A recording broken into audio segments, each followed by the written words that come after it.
Hello friend, welcome to my YouTube channel Saptarang Jeevan के। प्रणाम आप सभी को। कैसे हैं आप सभी?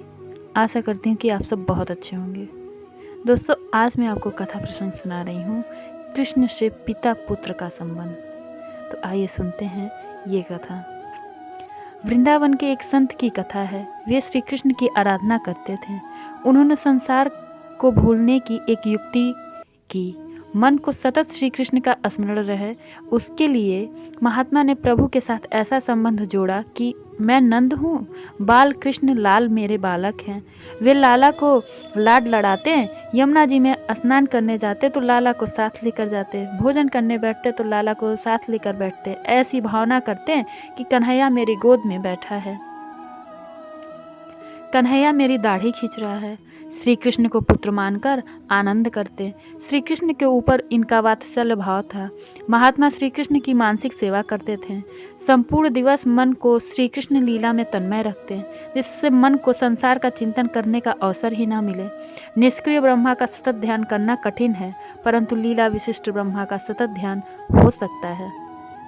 महात्मा परमात्मा के साथ पुत्र का संबंध जोड़कर संसार को भूल गए, परमात्मा के साथ तन्मय हो गए। श्री कृष्ण को पुत्र मानकर लाड लड़ाने लगे। महात्मा ऐसी भावना करते हैं कि कन्हैया मुझसे केला मांग रहा है, बाबा मुझे केला दे दो, ऐसा कह रहा है। महात्मा मन से कन्हैया को केला देते। महात्मा समस्त दिवस लाला की मानसिक सेवा करते हैं और मन से भगवान को सभी वस्तुएं देते। कन्हैया तो बहुत भोले हैं, मन से दो तो भी प्रसन्न हो जाते हैं। महात्मा कभी कभी शिष्यों से कहते कि इस शरीर से गंगा स्नान कभी हुआ नहीं, वह मुझे एक बार करना है। शिष्य कहते कि काशी पधारो। महात्मा काशी जाने की तैयारी करते, परंतु वात्सल्य भाव से मानसिक सेवा में तन्मय हुए कि कन्हैया कहते हैं, बाबा मैं तुम्हारा छोटा सा बालक हूँ, मुझे छोड़कर काशी नहीं जाना। इस प्रकार महात्मा सेवा में तन्मय होते। उस समय उनको ऐसा आभास होता था कि मेरा लाला जाने की मनाही कर रहा है, मेरा कान्हा अभी बालक है, मैं कन्हैया को छोड़कर यात्रा करने कैसे जाऊं? मुझे लाला को छोड़कर जाना नहीं। महात्मा अति वृद्ध हो गए। महात्मा का शरीर तो वृद्ध हुआ, परंतु उनका कन्हैया तो छोटा ही रहा, वह बड़ा हुआ ही नहीं। उनका प्रभु में बाल भाव ही स्थिर रहा और एक दिन लाला का चिंतन करते करते वे मृत्यु को प्राप्त हो गए।